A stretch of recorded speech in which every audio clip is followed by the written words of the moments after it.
আসসালামু আলাইকুম।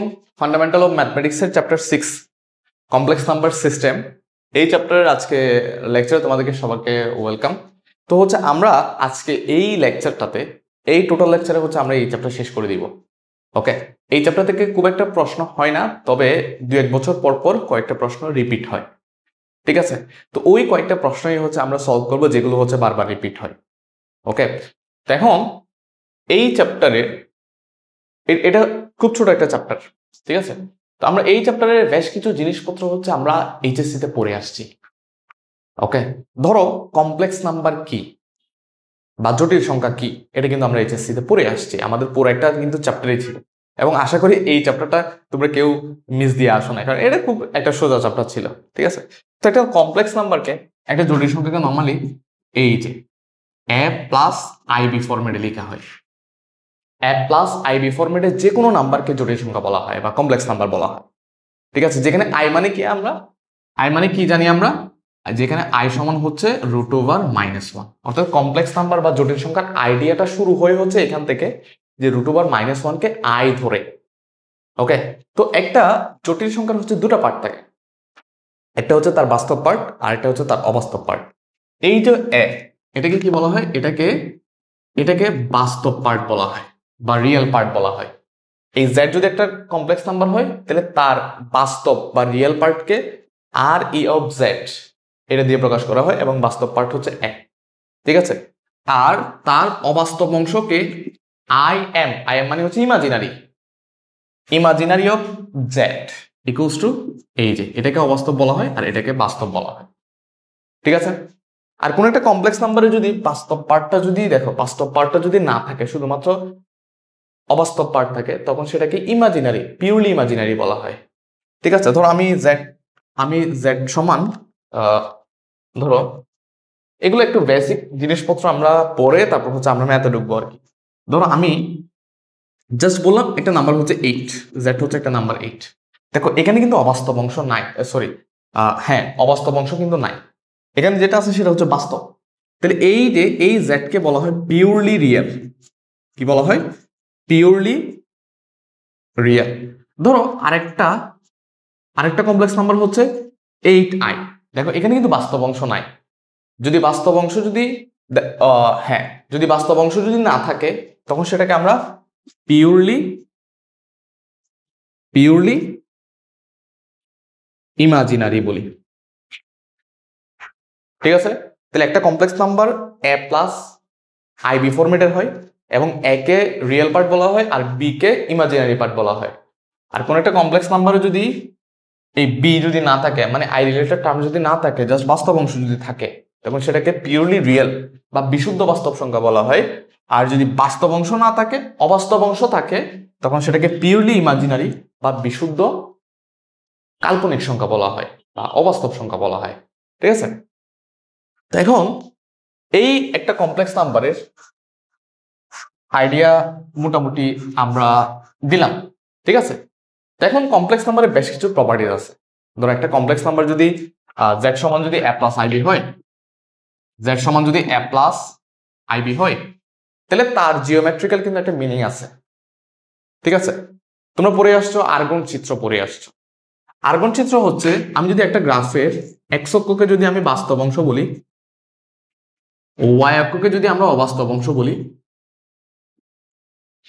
ঠিক আছে, তখন আমরা যেই ডায়াগ্রামটা পাচ্ছি সেটাকে আর্গন ডায়াগ্রাম বলা হয়। এই গ্রাফটাকে আর্গন গ্রাফ বলা হয়।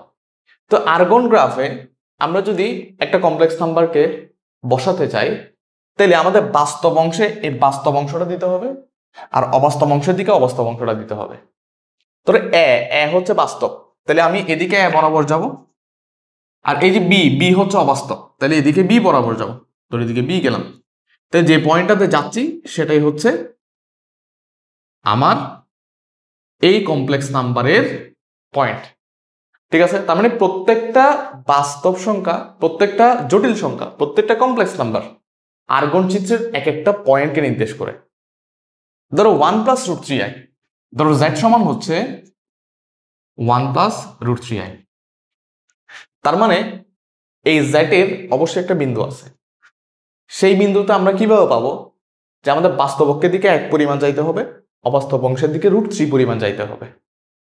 ঠিক আছে, তাহলে যে পয়েন্টে যাব সেটাই হচ্ছে ওই মানে এই কমপ্লেক্স নাম্বারের পয়েন্ট।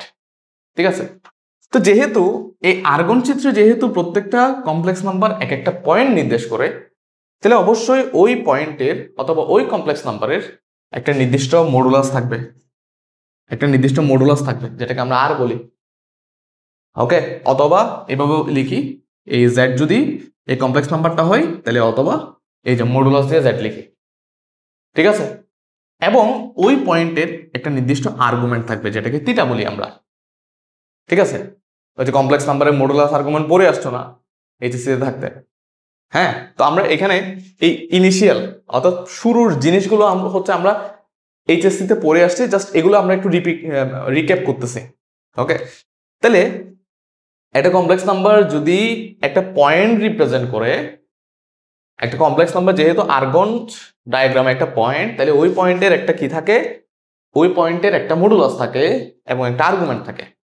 ঠিক আছে, তো এখন এই কোন একটা কমপ্লেক্স নাম্বার যদি ফার্স্ট কোয়াড্রেন্টে হয় তাহলে তার আমরা মডুলাস বের করতে পারি, আর্গুমেন্ট বের করতে পারি। ঠিক আছে, ফার্স্ট কোয়ার্টারে যদি কোনো একটা কমপ্লেক্স নাম্বার হয় তাহলে তার মডুলাস আর্গুমেন্ট এগুলো আমরা বের করতে পারি না। চারটা কোয়ার্টারের ক্ষেত্রে যদি আমরা জাস্ট চারটা কোয়ার্টারের ক্ষেত্রে যদি আমরা একটু লিখে দিই, দেখো এটা ফার্স্ট কোয়ার্টার, তো কোনো একটা কমপ্লেক্স নাম্বার যদি ফার্স্ট কোয়ার্টারে হয় তাহলে তার মডুলাস হচ্ছে আর সমান বা জেড সমান, আমরা এভাবে লিখবো, জেড সমান হচ্ছে √a² + b²।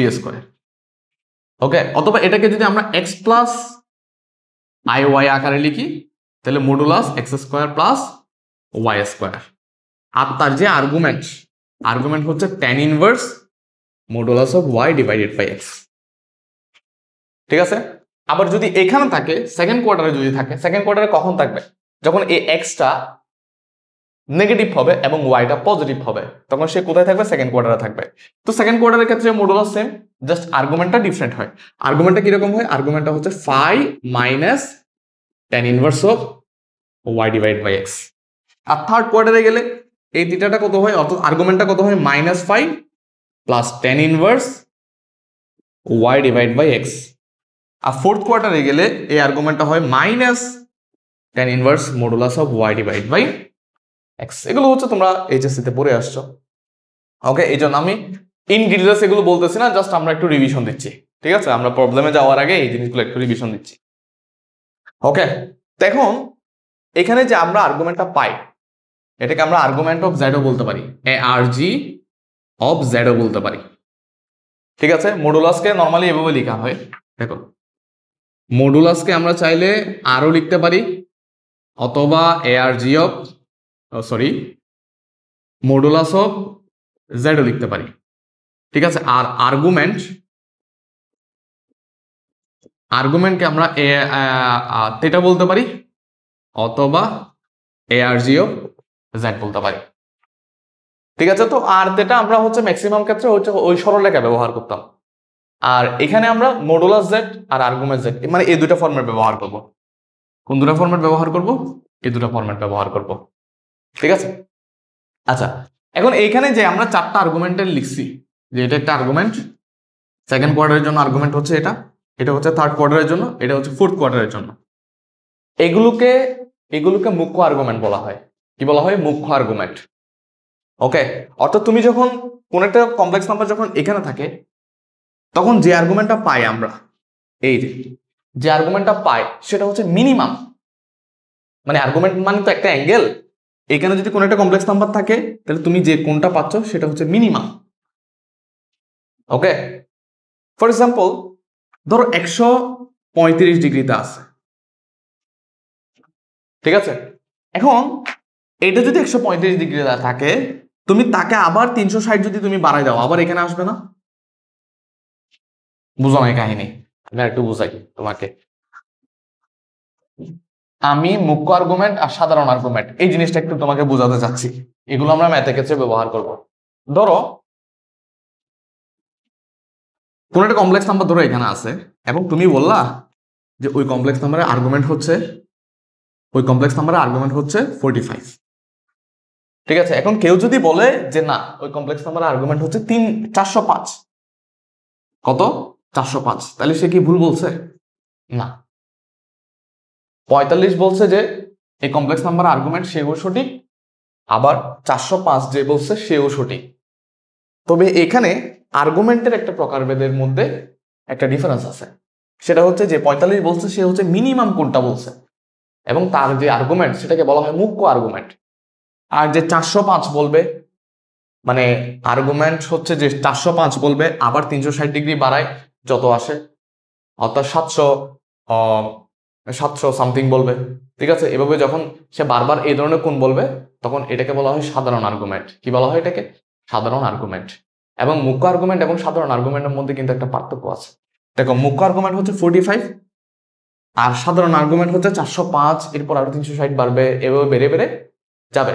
অর্থাৎ মুখ্য আর্গুমেন্ট মানে হচ্ছে সাধারণ আর্গুমেন্ট মানে হচ্ছে সাধারণ আর্গুমেন্ট মানে হচ্ছে 2 and 5, অর্থাৎ 2-5 করে বাড়তে থাকবে। 2-5, তারপর হচ্ছে 4-5, তারপর হচ্ছে 6-5, এভাবে করে বাড়তে থাকবে, প্লাস মুখ্য আর্গুমেন্ট। 2 and 5 প্লাস মুখ্য আর্গুমেন্ট। আমি একটু দেখি যে এটা দেখা যাচ্ছে কিনা। ওকে, ফাইন, ঠিকঠাক সব। ঠিক আছে, বুঝাইতে পারছি তাইলে মুখ্য আর্গুমেন্ট আর সাধারণ আর্গুমেন্টের মধ্যে ডিফারেন্সটা। তো আমরা এই চ্যাপ্টারগুলোতে আমরা সবসময় দেখবা যে আমরা 2 and 5 প্লাস মুখ্য এই ফরম্যাটটা ব্যবহার করব সাধারণ আর্গুমেন্ট। ঠিক আছে, আচ্ছা। এরপরে আমরা মডুলাস এবং আর্গুমেন্টের কিছু বৈশিষ্ট্য বুঝি। ঠিক আছে, মডুলাস এবং আর্গুমেন্টের দু একটা বৈশিষ্ট্য বুঝি, এগুলো ম্যাথ করার ক্ষেত্রে কাজে লাগবে। আমি বারবার বলছি যে আমরা যে থিওরিগুলো পড়তেছি এগুলো হচ্ছে ম্যাথ করার ক্ষেত্রে কাজে লাগবে। ঠিক আছে, দেখো মডুলাসের বৈশিষ্ট্য। মডুলাসের প্রপার্টি। মডুলাসের প্রপার্টি হচ্ছে, ধরো দুটো জটিল সংখ্যা, ধরো একটা হচ্ছে Z1 আর একটা হচ্ছে Z2। দুটো জটিল সংখ্যা গুণ করে তুমি যদি মডুলাস বের করো তাহলে যত আসবে তাদেরকে আলাদা আলাদা মডুলাস বের করে গুণ করলেও তত আসবে। ঠিক আছে, দুটো জটিল সংখ্যা গুণ করে মডুলাস বের করলে যত আসবে, আলাদা আলাদা মডুলাস বের করে গুণ করলেও তত আসবে। আবার ভাগ করে, দুটো জটিল সংখ্যাকে ভাগ করে মডুলাস বের করলে যত আসবে, তাদের আলাদা আলাদা মডুলাস বের করে ভাগ করে দিলে তত আসবে। ঠিক আছে, এই দুটো হচ্ছে মডুলাসের প্রপার্টি, দুটো ইম্পর্টেন্ট প্রপার্টি। এগুলো ম্যাথের ক্ষেত্রে দেখবা যে আমরা ব্যবহার করব। ঠিক আছে, আবার আমরা যদি আর্গুমেন্টের প্রপার্টি বলি, আর্গুমেন্টের প্রপার্টিটা অনেকটা ওই যে লগ এর মতো। ঠিক আছে, ধরো দুইটা জটিল সংখ্যা গুণে আছে, তুমি তাদের আর্গুমেন্ট বের করতেছো, তাহলে এদের আর্গুমেন্ট হবে আলাদা আলাদা আর্গুমেন্টের যোগফল, ইন্ডিভিজুয়াল আর্গুমেন্টের যোগফল। ঠিক আছে, তুমি চাইলে এগুলো বুঝতে পারো যে তুমি যে কোনো র্যান্ডমলি যে কোনো দুটো জটিল সংখ্যা নিয়ে তুমি মডুলাস আর্গুমেন্ট টেস্ট করতে পারো। ঠিক আছে, আবার দুটা জটিল সংখ্যা ভাগ করে আর্গুমেন্ট বের করলে যেটা আসবে, আলাদা আলাদা আর্গুমেন্ট বের করলে বিয়োগ করে দিলেও সেটা আসবে। আমরা কি বুঝছি? তাহলে মডুলাসের এই দুটো প্রপার্টি মনে রাখতে হবে, আমাদের আর্গুমেন্টের এই দুটো প্রপার্টি মনে রাখতে হবে, এগুলো আমাদের ম্যাথের ক্ষেত্রে কাজে লাগবে। ঠিক আছে, আর অনুবন্ধী জটিল সংখ্যারও কিছু প্রপার্টি আমাদের মনে রাখতে হবে, এটাও আমরা লিখি যে আমরা অনুবন্ধী জটিল সংখ্যা মানে বুঝি, অনুবন্ধী জটিল সংখ্যা আমরা মানে বুঝি কনজুগেট। কোন একটা জটিল সংখ্যার অনুবন্ধী জটিল সংখ্যা মানে আই এর চিহ্ন চেঞ্জ করে দেওয়া। ধরো এই যে z, এটা যদি 1 প্লাস √3i হয়, তাহলে এটার অনুবন্ধী জটিল সংখ্যাকে z বার বলা হয়, এবং এটা হচ্ছে জাস্ট এই আই যুক্ত পদের চিহ্নটা কি করে দেওয়া, চেঞ্জ করে দেওয়া। ঠিক আছে, বুঝছি আমরা। আবার এটার অনুবন্ধী তুমি যদি বের করতে চাও, ঠিক আছে, তাহলে এই আই যুক্ত চিহ্নটা আবার কি করে দিতে হবে, চেঞ্জ করে দিতে হবে। ওকে, ক্লিয়ার? এখন তুমি একটু খেয়াল করো যে যখন তুমি একবার অনুবন্ধী বের করলা তখন এটা মাইনাস, প্লাসটা মাইনাস হয়ে গেছে, যখন আবার অনুবন্ধী বের করলা তখন আবার প্লাস হয়ে গেছে।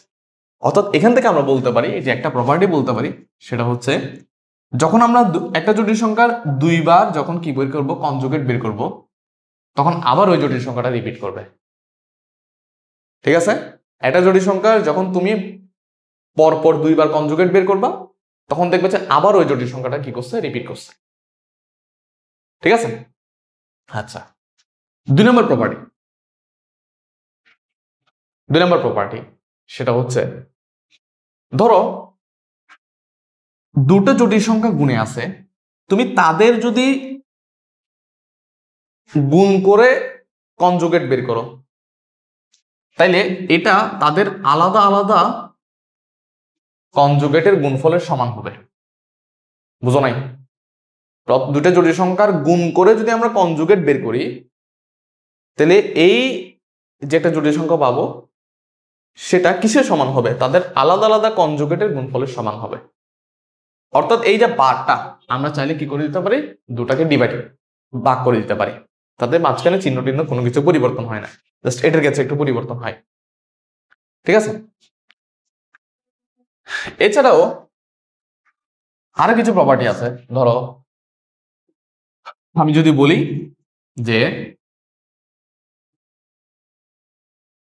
একটা জটিল সংখ্যা এবং তার অনুবন্ধী জটিল সংখ্যা তুমি যদি যোগ করো তাহলে 2 ইন্টু ওই জটিল সংখ্যা রিয়েল পার্টটা পাওয়া। ঠিক আছে? 2 ইন্টু ওই জটিল সংখ্যা রিয়েল পার্টটা পাবা। কোন একটা জটিল সংখ্যা এবং তার অনুবন্ধী জটিল সংখ্যা যদি যোগ করো, এটা একদমই সোজা, তুমি চাইলে বুঝতে পারবা এই জিনিসটা, যে জেড সমান ধরো এক্স প্লাস আই ওয়াই আছে, তো এটার অনুবন্ধী হচ্ছে Z bar x minus I. তুমি দেখো এই দুটো যোগ করে দাও, তাহলে জেড প্লাস জেড বার সমান হচ্ছে কি 2x, অর্থাৎ 2 ইন্টু হচ্ছে তার রিয়েল পার্ট। ঠিক আছে? এগুলো প্রমাণের ক্ষেত্রে আমাদের কিন্তু কাজে লাগবে। ওকে, আবার তুমি যদি কোন একটা জটিল সংখ্যা এবং তার অনুবন্ধী জটিল সংখ্যা তুমি যদি গুণ করো, ধরো কোন একটা জটিল সংখ্যা তার অনুবন্ধী জটিল সংখ্যা তুমি যদি গুণ করো, এই যে ধরো জেড সমান হচ্ছে এক্স প্লাস আই ওয়াই, ধরো জেড সমান হচ্ছে এক্স প্লাস আই ওয়াই, তাহলে তার অনুবন্ধী মানে z bar x minus i y. এখন আমরা যদি এই দুটাকে গুণ করি, এখানে গুণ করলে Z into Z bar, A plus B A minus B, তাহলে A square minus B square X A square, এখানে যে আই এর উপর স্কোয়ার না, তাহলে -1 সমান যদি আই হয় তাহলে আই এর উপর স্কোয়ার সমান কত, -1, তাহলে এখানে প্লাস হয়ে যাবে y square z into Z bar. And তুমি দেখো x square plus Y square, এটা মানে হচ্ছে এই জেড এর কিন্তু মডুলাস। এটাকে মডুলাস বানানোর জন্য আমরা কাজ করতে পারি, সেটা হচ্ছে এই যে রুট দিয়ে হোল স্কোয়ার করতে পারি। এখন দেখো এই যে এই অংশটা হচ্ছে এই জেড এর মডুলাস, অর্থাৎ কোন একটা জটিল সংখ্যা এবং তার অনুবন্ধী জটিল সংখ্যা যখন আমরা গুণ করব তখন আলটিমেটলি তার মডুলাসের, ওই জটিল সংখ্যা মডুলাসের হোল স্কয়ার পাবো। বুঝছি এই ব্যাপারগুলো? এগুলো পিওর বেসিক, এগুলো হচ্ছে তোমার প্রবলেম সলভিং এর ক্ষেত্রে কাজে লাগবে। ঠিক আছে? তো এই কয়েকটা প্রপার্টিস আমাদের কি করতে হবে, আমাদের মনে রাখতে হবে। ওকে, আচ্ছা, এখন আমরা কিছু প্রবলেমে যাই, কিছু ম্যাথসে যাই। আমরা কিছু প্রবলেমে যাই।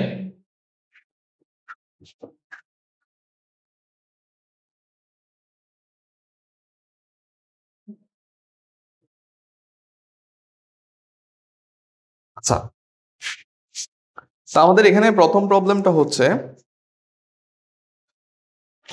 আচ্ছা এখানে আরো একটা সূত্র এমনি কাজে লাগে, সেটা হচ্ছে অয়লারের সূত্র। ঠিক আছে? তো এই অয়লারের সূত্র রিলেটেড আমরা প্রবলেম খুব একটা করবো না। অয়লারের সূত্র, তারপর হচ্ছে ডি ময়বার্স থিওরেম, এগুলো হচ্ছে আমাদের পরের চ্যাপ্টারে আছে, অর্থাৎ চ্যাপ্টার 7-এ আছে। আমরা তখন সেখানে এই বিষয়গুলো দেখবো। ওকে, তাহলে আমাদের প্রথম প্রবলেম হচ্ছে, ধরো উদাহরণ নাম্বার 4, ঠিক আছে, এই যে এই বইটা থেকে আমি প্রবলেমগুলো করাচ্ছি। তো আমাদের এই প্রবলেমটা হচ্ছে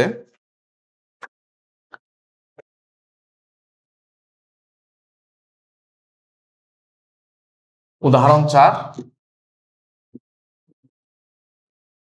আমাদেরকে বলছে উদাহরণ 4 বলছে 1 plus sine alpha plus i cos alpha,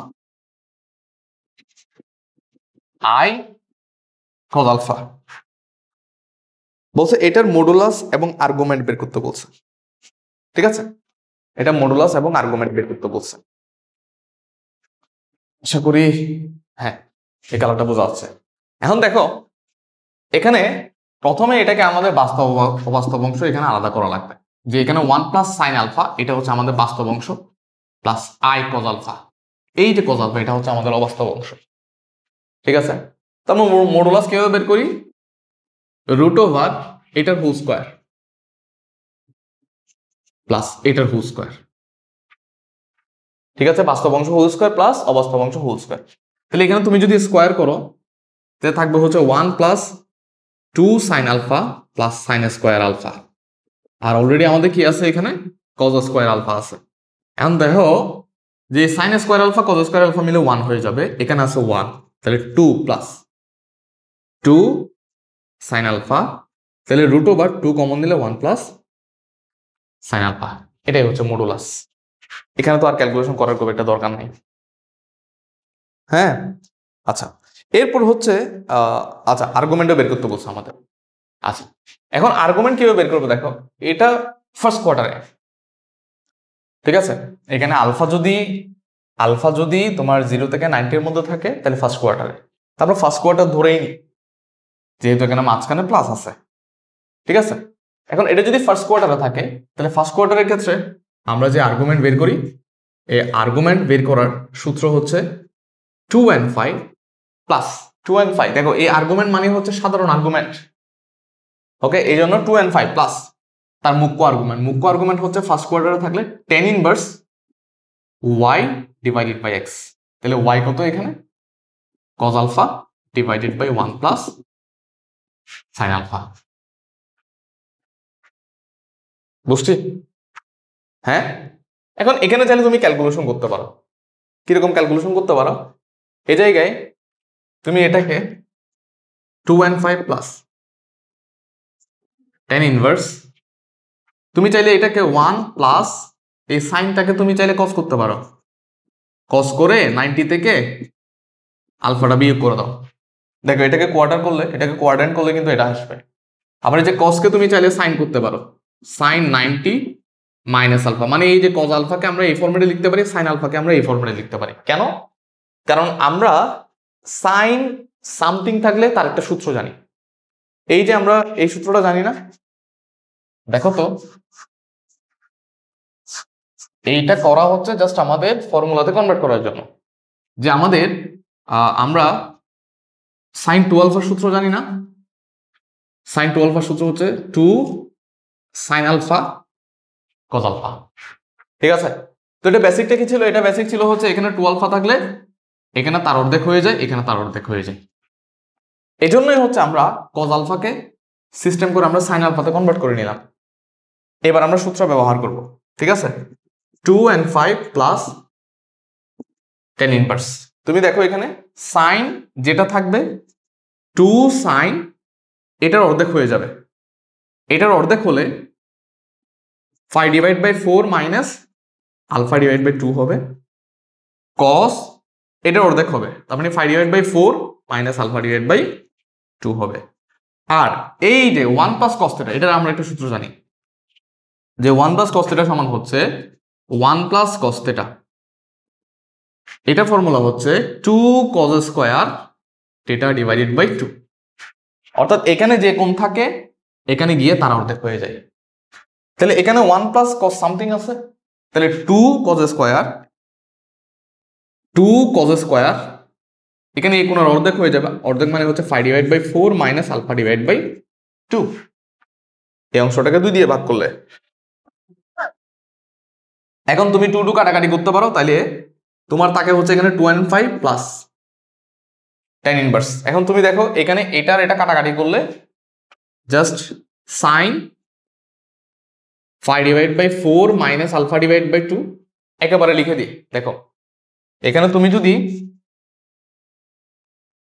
যদি এখানে এটার এটা কাটাকাটি করো তাহলে উপরে sin সামথিং থাকবে, cos সামথিং থাকবে, তাহলে এটা সমান কত হবে? tan সামথিং হবে। ঠিক আছে, তাহলে এখানে কি লিখতে পারি আমরা? tan phi divide by 4 minus alpha divide by 2। এবার এই tan আর tan ইনভার্স তুমি ক্যান্সেল করতে পারবা, তাহলে tan আর tan ইনভার্স ক্যান্সেল করলে আমরা ফাইনালি কি পাচ্ছি? ফাইনালি আমাদের যে আর্গুমেন্ট পাচ্ছি, আমরা যে সাধারণ আর্গুমেন্টটা পাচ্ছি সেটা হচ্ছে আমাদের 2n phi, ঠিক আছে, plus phi divide by 4 minus alpha divide by 2। ঠিক আছে, আমাদের বইয়ে আশা করি এটাই দেওয়া আছে। হ্যাঁ, বইয়ে লসাগু করছে, তুমি চাইলে এক লাইন লসাগু করতে পারো, কোনো সমস্যা নাই। ঠিক আছে, তো এই প্রশ্নটা হচ্ছে এনইউতে 2010-এ আসছে। তো আমরা প্র্যাকটিসের জন্যই হচ্ছে এই প্রশ্নটা করলাম। ওকে, আমরা হচ্ছে এখানে হচ্ছে সলভ করব হচ্ছে এনইউতে বিগত বছরগুলোতে যেসব কোয়েশ্চন আসছে। ঠিক আছে, আমি বারবারই বলি যে তুমি যদি রেজাল্ট ভালো করতে চাও, ধরো এ প্লাস পাওয়ার জন্য তো তোমার 80% মার্কস দরকার, ঠিক না? এখন এই 80% মার্কস থেকে তুমি দেখবে যে এনইউতে যে কোয়েশ্চন প্যাটার্নটা হয় বিগত বছরগুলোতে তুমি 80% 90% কোয়েশ্চন এগুলো যেগুলো বারবার আসে, ঠিক আছে, সেগুলোই তুমি পাবা, মানে কমন পাবা আলটিমেটলি ইয়ার কোয়েশ্চনগুলো তুমি যদি ভালো করে পড়ে যাও। ঠিক আছে, আর পরীক্ষার আগে তুমি সাজেশন পড়লেও তুমি 60-70% কোয়েশ্চন একদম হুবহু কমন পাবা। এখানে বেশ কিছু কোয়েশ্চন আছে যেগুলো হচ্ছে দেখলে বোঝা যায় যে একবার আসে একবার আসে না, একবার আসে একবার আসে না, মানে 1 বছর পর পর রিপিট করে। ঠিক আছে, ওরকম কোয়েশ্চনগুলো তুমি যদি পড়ে যাও তাহলে 60-70% কমন পাবা। ঠিক আছে, তো আমরা কমন পাই কিন্তু আমরা আনসার করতে পারি না। পরীক্ষায় গেলে আনকমন কোনো কিছু থাকে না, বাট আমরা আনসার করতে পারি না। কারণ হচ্ছে আমরা পড়াশোনা যখন করি, প্রথম দেখো তোমরা যারা অনলাইনে পড়ো আর কি, অনলাইনে পড়লে একটা ডিমেরিট হচ্ছে অনলাইনটা তোমাকে লেজি করে ফেলে। কিরকম লেজি করে? ধরো একটা ক্লাস ধরো তুমি দেখতেছো, ঠিক আছে, এই ক্লাস দেখে তুমি যদি নোট না করো তাহলে বিশ্বাস করো এই ক্লাসটা দেখে তোমার একটুও লাভ হবে না। ঠিক আছে, বিশেষ করে ম্যাথের ক্ষেত্রে আমি যা করতেছি এটা তোমার হুদায় দেখে দেখে লাভ হবে না। এই যে আমার সাথে সাথে করতে হবে, নাহলে তোমার প্যাস লাগবে যে কোথায় এসে তুমি কি করবা। ধরো এটা তুমি দেখছো তো, পরীক্ষার হলে দেখবে যে এই জায়গায় কি করতে হবে সেটাই তোমার মনে থাকবে না তুমি যদি না করো এগুলো। ঠিক আছে, তো এই জন্য ম্যাথ তোমাকে প্র্যাকটিস করতে হবে। এরপরে আমরা সলভ করব হচ্ছে এক্সাম্পল 7, উদাহরণ নম্বর 7।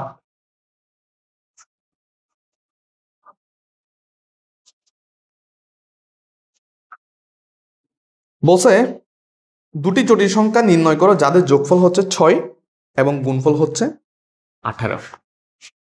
উদাহরণ নাম্বার 7। আমি মুখে বলতেছি, তোমরা মিলাই না প্রশ্নটা, এটা 2014-তে আসছে। বলছে দুটি জটিল সংখ্যা নির্ণয় করো যাদের যোগ করলে 6 হয়। তার মানে যাদের যোগফল হচ্ছে 6, ঠিক আছে, এটা আমরা একটা ইকুয়েশন দিয়ে দিই। আর যাদের গুণফল হচ্ছে 18। ঠিক আছে, এটা আসছে হচ্ছে 14 সালে। আমাদেরকে দুটো কমপ্লেক্স নাম্বার বের করতে হবে। তো যোগফল আর গুণফল দেওয়া থাকলে এগুলো তোমরা একদম 9-10 থেকে পড়ে আসছো। a প্লাস বি দেওয়া আছে, a বি দেওয়া আছে, প্রথমে আমাদের a মাইনাস বি বের করতে হয়, তারপর যোগ করতে হয়। তো এখানে z1 z2 দেওয়া আছে। ওকে, তাহলে কিভাবে করবো? আমরা এখানে ফর্মুলা ইউজ করব যে আমরা জানি যে z1 minus z2 whole square. দেখো কোন একটা জটিল সংখ্যার হোল স্কয়ার এগুলো হচ্ছে বীজগাণিতিক নিয়মে হয়। বীজগাণিতিক নিয়মে কিরকম? যে আমরা যেমন ধরো এই যে a প্লাস বি হোল স্কয়ারকে আমরা কিভাবে লিখি, যে a square plus 2ab plus b square না? তো এটা যদি ধরো 1 প্লাস 2i আছে, এটাকে হোল স্কয়ার করার সময় আমরা এই নিয়মটা ব্যবহার করি, বীজগণিতের এই সূত্রের নিয়মটা ব্যবহার করি, যে 1 square plus 2 into 2y plus 2y whole square. ঠিক আছে, তো এখানে আমরা এটা করতে পারি যে z1 square minus 2 into z1 z2 plus z, আচ্ছা এখানে যদি প্লাস আছে তাহলে আমরা অনুসিদ্ধান্ত ব্যবহার করি। আমরা z1 plus z2 whole square minus 4 z1 z2, ঠিক আছে, এখন এটার ভ্যালু কত দেওয়া আছে, এটা ভ্যালু 6 দেওয়া আছে, -4 × 80। ঠিক আছে, তাহলে 4×18 কত, আমি তো ক্যালকুলেটরে আনি নাই, 5×18 90, তাহলে 4×18 হচ্ছে তোমার 72। ঠিক আছে, আর 72 থেকে 36 গেলে -36। তাহলে এবার z1 - z2 সমান, তুমি যদি এদিকে রুট করে দাও তাহলে +-6i আসবে, কারণ √36 না, √36 মানে হচ্ছে √36, এই যে √36, এই √-1 এর জন্য একটা i আসবে, আর √36 এর জন্য একটা 6 আসবে। আর যেহেতু ওই যে স্কোয়ারটা যেহেতু ও পাশে গিয়ে রুট হইছে, তাহলে একটা প্লাস মাইনাস অবশ্যই তোমাকে দিতে হবে।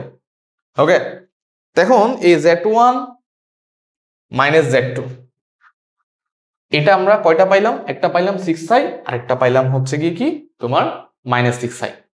ওকে, তাহলে এখানে কয়টা ভ্যালু, এখানে হচ্ছে দুইটা ভ্যালু, যে আমরা একটা +6i লিখি, আর একটা z1 - z2 সমান হচ্ছে -6i লিখি। এটাকে আমরা 3 নাম্বার দিই, এটাকে আমরা 4 নাম্বার দিই। এখন দেখো তুমি 1 আর 3 যদি যোগ করো, 1 আর 3 যদি তুমি যোগ করো, তোমার 2z1 সমান হচ্ছে 6 + 6i। ঠিক আছে, বা z1 সমান তুমি কত পাচ্ছ, 2 যদি ক্যান্সেল করি 3 + 3i। ওকে, এবং z2 সমান তুমি কত পাচ্ছ, z2 সমান হচ্ছে তুমি যদি এইখানে এই জায়গায় তুমি যদি z1টা বসাই দাও, ঠিক আছে, তাহলে z2 সমান তুমি পাচ্ছ হচ্ছে এটা ওইদিকে নিলে 3 - 3i, 3 - 3i। ঠিক আছে, তাহলে আমরা z1 এবং z2 বের করলাম। ওকে, ফার্স্ট ইকুয়েশন থেকে। আবার এটা এটা আর এটা ধরলে, অর্থাৎ 1 আর 4 যদি আমি যোগ করি, তাহলে আমি পাচ্ছি 2z1 সমান হচ্ছে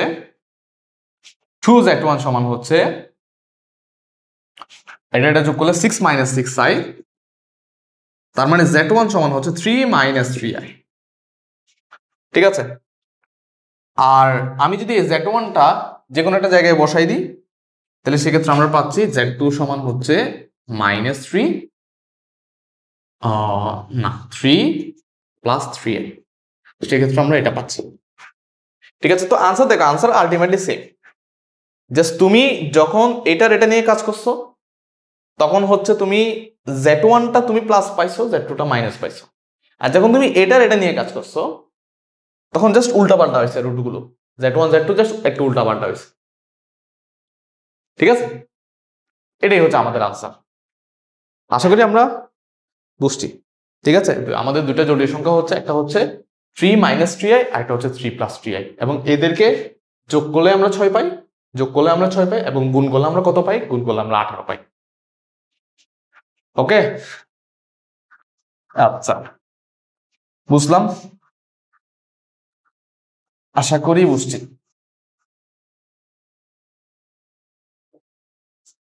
এরপর আমরা করব হচ্ছে এটা অনেকবার আসছে, 19-এও আসছে, এই জটিল সংখ্যার একটা প্রপার্টি থেকে একটা প্রবলেম আসছে। ঠিক আছে, এটা হচ্ছে এক্সাম্পল 15, উদাহরণ 15।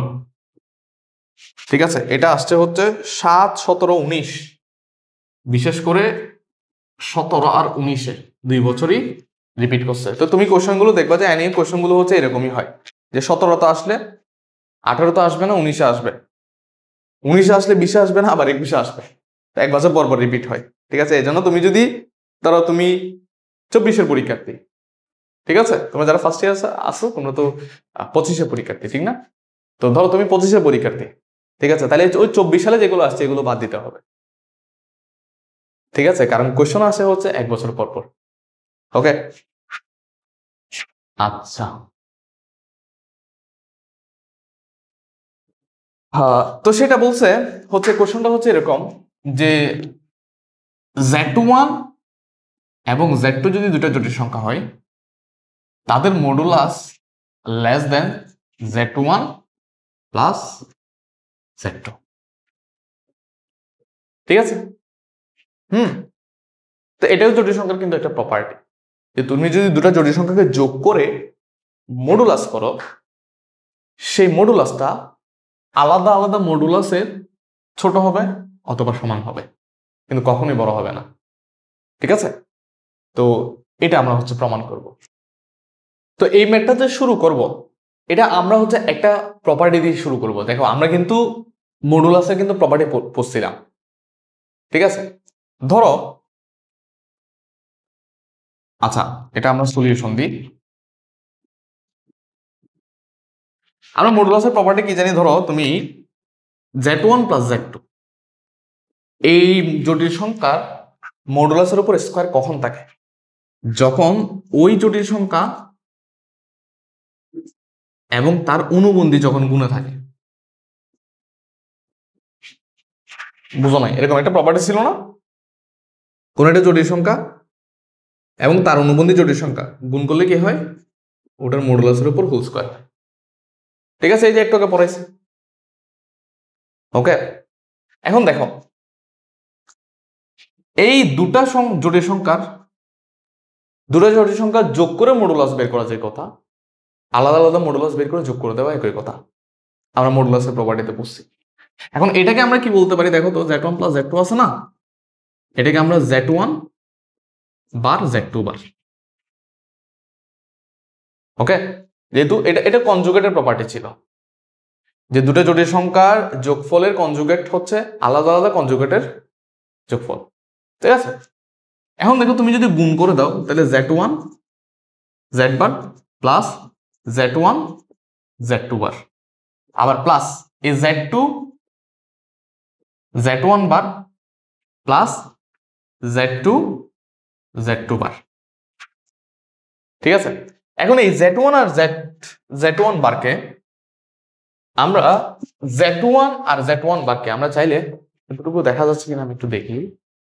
হ্যাঁ, ওকে, এই z1 আর z1 বারকে আমরা চাইলে z1 মডুলাস হোল স্কয়ার লিখতে পারি, এবং z2 কোন একটা জটিল সংখ্যা এবং তার কনজুগেট যোগ করলে তার মডুলাসের উপর স্কয়ার হয়।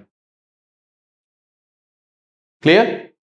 আবার এখানে দেখো, এখানে z1 আছে না, z1 z2 বার আছে না, এইটাকে চাইলে তুমি z1 z2 বারের কনজুগেট করতে পারো। দেখো এই অংশটাকে এভাবে লেখা যায়। কেমনে দেখায় তোমাকে? ধরো এই যে z1 আছে, তো z1 এর উপর বার আছে, z2 আছে। এখন এই z2 কে চাইলে আমরা দুইটা বার লিখতে পারি। ঠিক আছে, কারণ কোন একটা জটিল সংখ্যা তুমি একটা বার দিয়েছো মানে একবার কনজুগেট করছো, আরেকবার কনজুগেট করলে আলটিমেটলি তুমি ওই z2 পাবা। এখন এই দুটো বারকে মিলে আমরা একটা বার লিখতে পারি, z1 z2।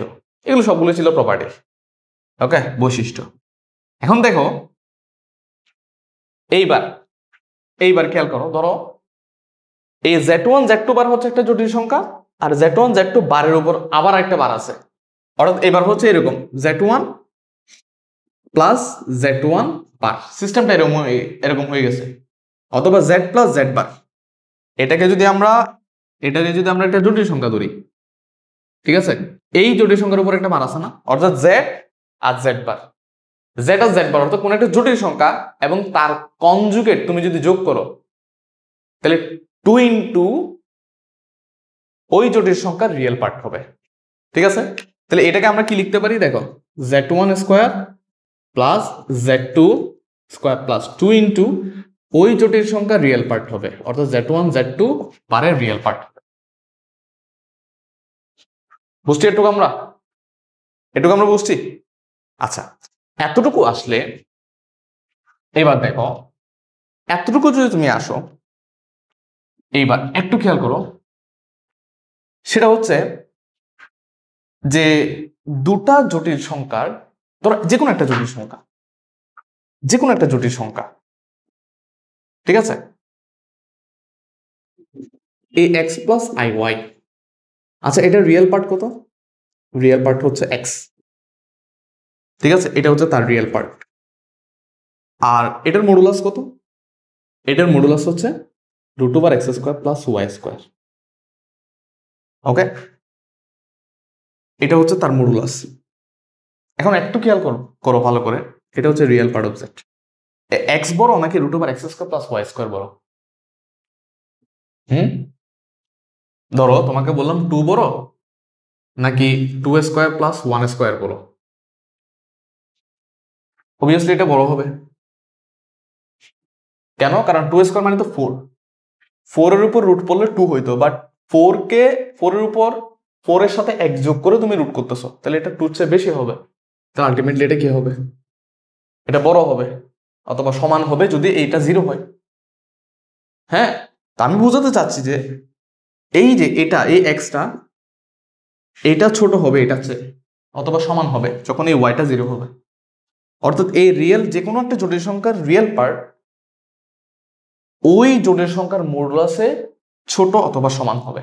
আশা করি তুমি এই প্রপার্টিটা বুঝছো।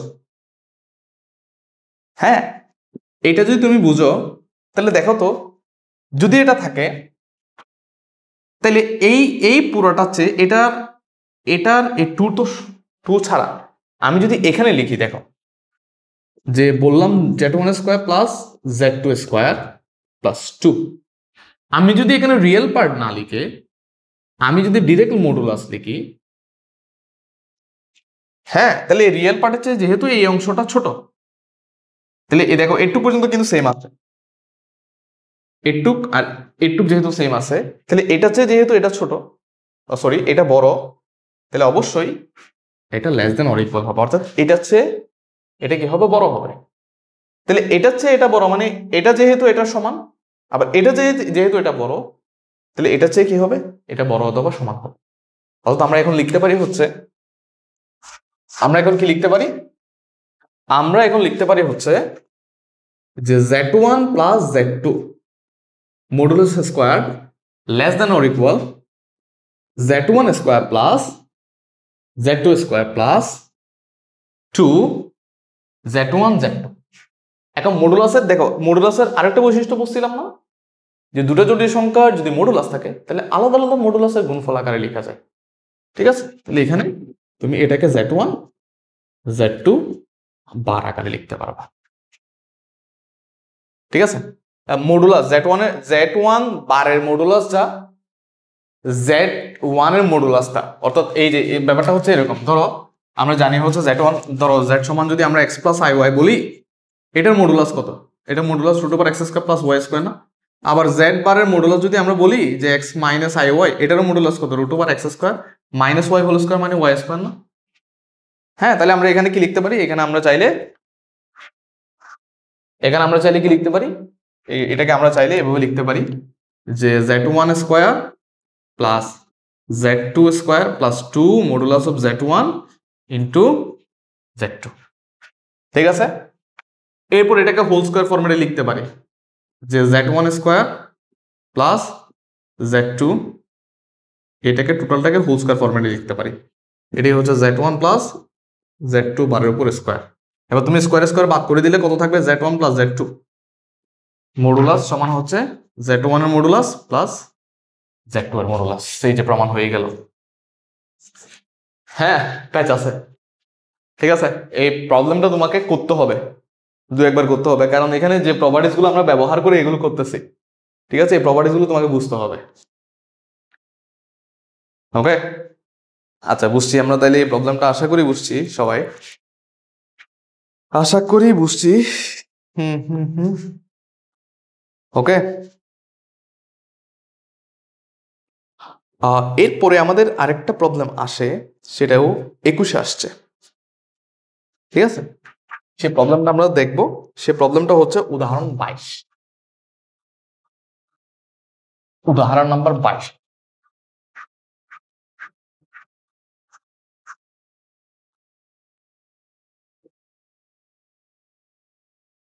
উদাহরণ নাম্বার 22।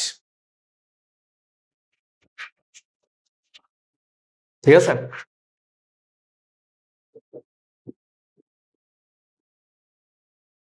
এটা হচ্ছে আমাদের আসছে 16, 18, 21, 14, 16, 18, 21, 14, 16, 18, 21।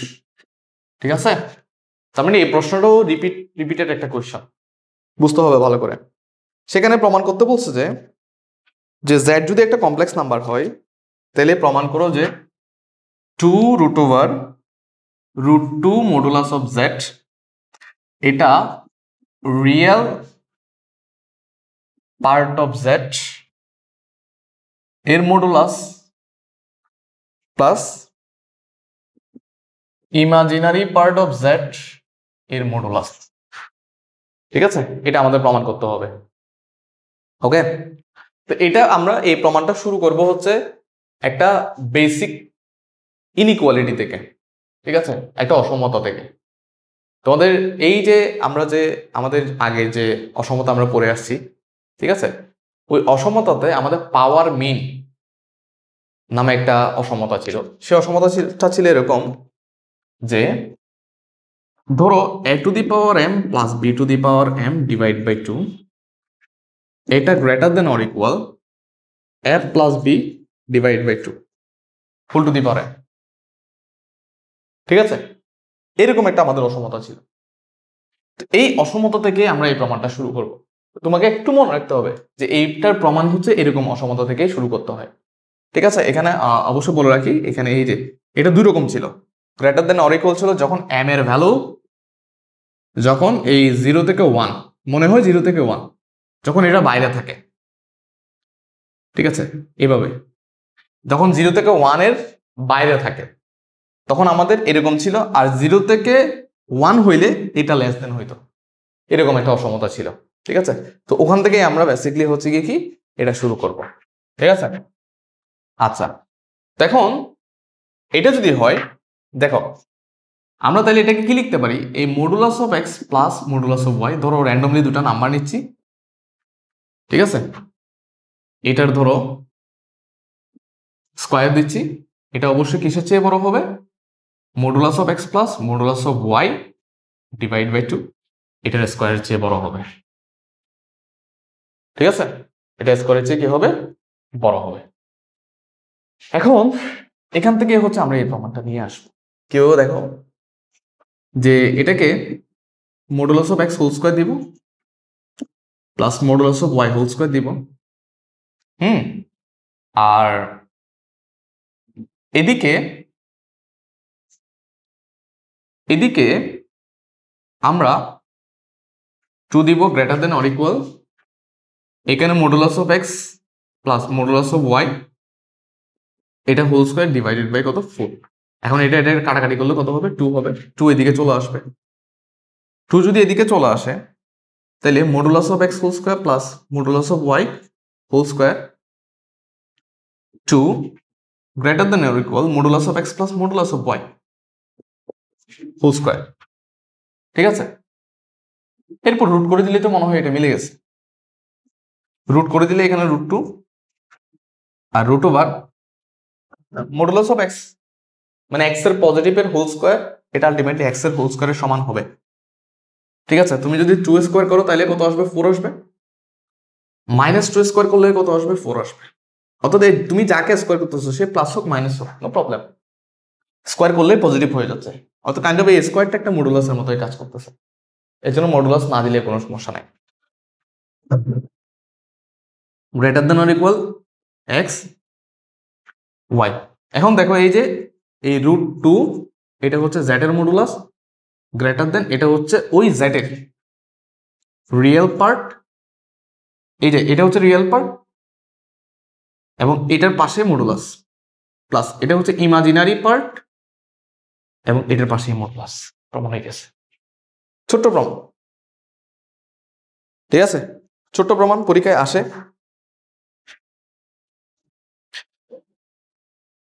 ওকে, এরপরে আমরা আরেকটা ইম্পর্টেন্ট ম্যাথ দেখবো, যেটা হচ্ছে 2000, মানে যে টাইপের ম্যাথটা হচ্ছে 2020-এ কিন্তু আসছে, 20-এও আসছে, তারপর হচ্ছে তোমার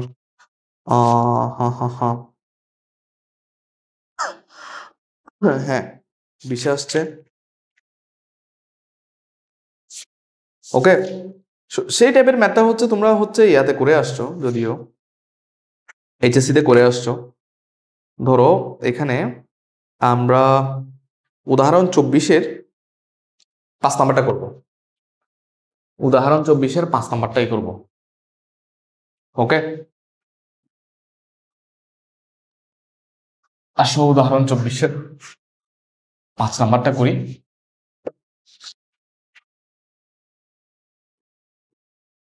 উদাহরণ 24, এটা আমরা 5 নাম্বারটা করব। তো এটা আসছে হচ্ছে আমাদের এটা আসছে হচ্ছে 2020-এ আসছে,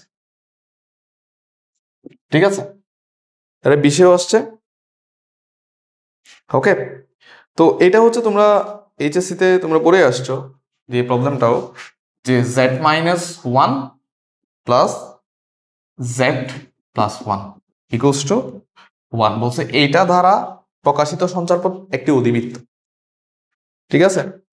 এটা দ্বারা প্রকাশিত সঞ্চারপথ একটি অধিবৃত্ত, এটা আমাদের প্রমাণ করা লাগবে। ওকে, এখন দেখো এই z মানে কি? z মানে হচ্ছে x প্লাস iy। ওকে, তাহলে এইটা x প্লাস iy -1 এর modulus plus x plus iy plus 1, এটার মডুলাস সমান হচ্ছে 1।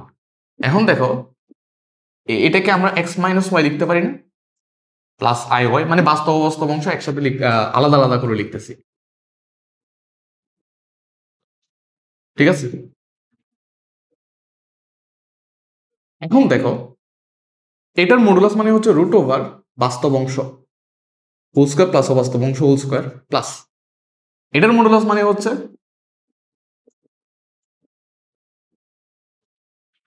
ঠিক আছে? তো root over something plus root over something সমান যখন 1 থাকে অথবা কিংবা অন্য কোনো কিছু থাকে, তখন আমরা কি করি? আমরা স্কোয়ার করে দিই। প্রথমবার স্কোয়ার করি, প্রথমবার স্কোয়ার করলে আমাদের এটা চলে যায়, রুটটা চলে যায়। এবং এটাকে তুমি যদি উভয় পাশে তুমি যদি স্কোয়ার করে দাও, তখন দেখবে যে এখানে x-1 whole square plus y square থাকবে, প্লাস এখানে x plus 1 whole square plus y square থাকবে, প্লাস 2 ইন্টু এটা ইন্টু এটা, যে রুট ওভার আবার রুট ওভার হবে ক্লোজ টু 1 হবে, ঠিক আছে? এভাবে তুমি ক্যালকুলেশন করতে করতে তুমি মোটামুটি একটা ভ্যালু পাবা। হ্যাঁ, এটা আমরা না করি আর এভাবে ক্যালকুলেশন করতে করতে তুমি এই ফরম্যাটের একটা ভ্যালু পাবা, যে এক্স স্কোয়ার ডিভাইডেড বাই, যেহেতু বেসিক ক্যালকুলেশন ওই জন্য আমরা করতেছি না, x square divide by 1 divide by 2 whole square minus y square divide by √3 divide by 2 whole square equals to 1। তাহলে এই ফরম্যাটে যদি থাকে তাহলে এটাকে অতিবৃত্তের সমীকরণ বলা হয়। যখন x square minus y square, এখানে যখন মাইনাস থাকবে তখন অধিবৃত্ত, আর এখানে প্লাস থাকলে কি হবে? সেটা হবে উপবৃত্ত। আর পরাবৃত্ত হচ্ছে ওয়াই স্কোয়ার সমান সামথিং ইন্টু এক্স অথবা এক্স স্কোয়ার সমান সামথিং ইন্টু ওয়াই, এই ফরম্যাটে থাকবে, ঠিক আছে? তাহলে এই ফরম্যাটে থাকলে পরাবৃত্ত, মাঝখানে যদি প্লাস থাকে তাহলে সেটা হচ্ছে উপবৃত্ত, আর মাঝখানে যদি মাইনাস থাকে তাহলে সেটা হচ্ছে অধিবৃত্ত, বুঝছি? আর X square plus Y square সমান যদি সামথিং হোল স্কোয়ার থাকে, তখন এটাকে কি বলা হয়? তখন এটাকে বৃত্ত বলা হয়, ঠিক আছে? ওকে, তাহলে আশা করি আমরা বাকি ক্যালকুলেশনটুকু আমরা পারবো এখানে। আচ্ছা, আরেকটা প্রবলেম, এটা 19 আসছে, এটাও আমরা একটু করি। সেটা হচ্ছে উদাহরণ 28। এটাও এরকম সঞ্চারপথের সমীকরণের একটা চিত্র তোমাকে আঁকতে বলছে, তারা একটা কন্ডিশন দিয়ে দিছে, বলছে যে ওই কন্ডিশন অনুসারে যে সঞ্চারপথটা হয় তার চিত্রটা আঁকো, ঠিক আছে?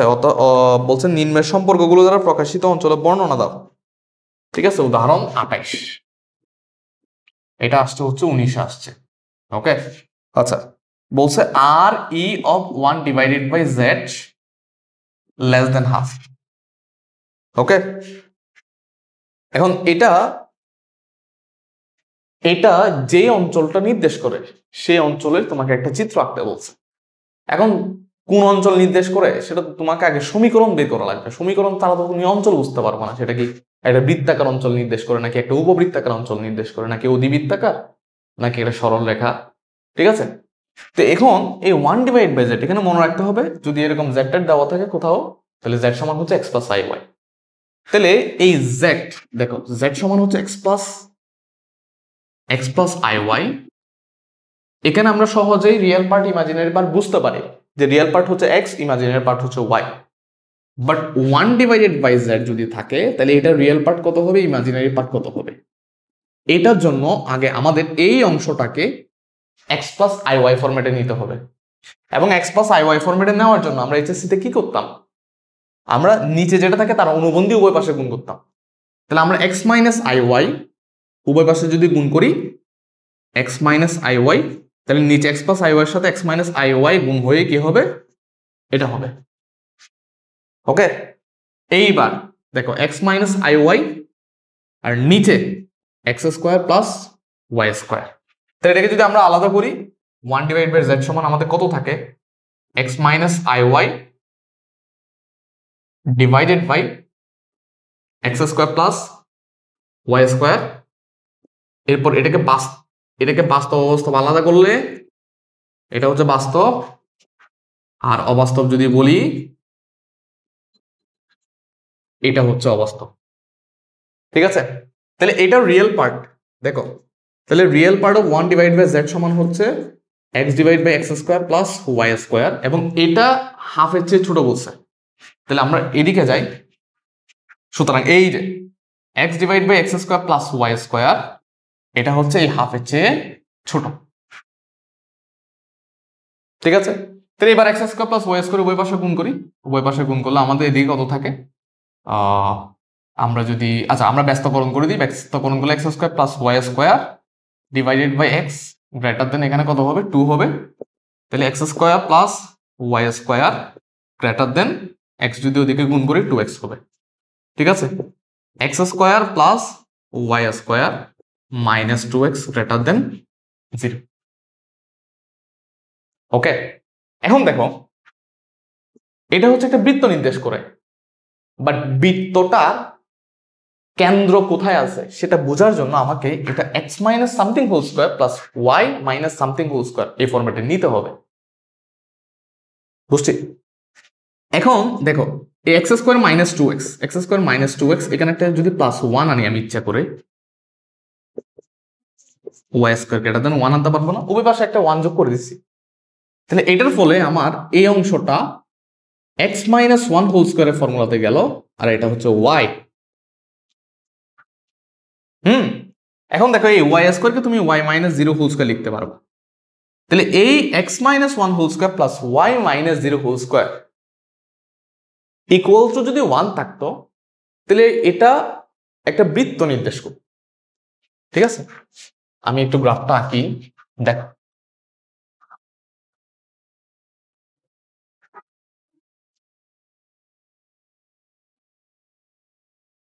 1 0, ধরো এই যে 1 0, আর এটা ব্যাসার্ধ হচ্ছে ধরো 1।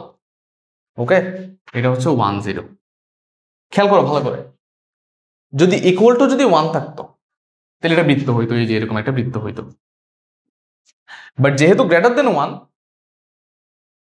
হ্যাঁ এটার ভ্যালুটা এই যে এই অংশের ভ্যালুটা যেহেতু গ্রেটার দেন 1 মানে হচ্ছে বাইরে, আর লেস দেন 1 মানে হচ্ছে ভেতরে। ঠিক আছে, গ্রেটার দেন 1 মানে হচ্ছে গিয়ে কোথায়, বাইরে। তাহলে এখানে কোন অঞ্চলটা নির্দেশ করবে, এই যে এই অঞ্চলটা নির্দেশ করবে।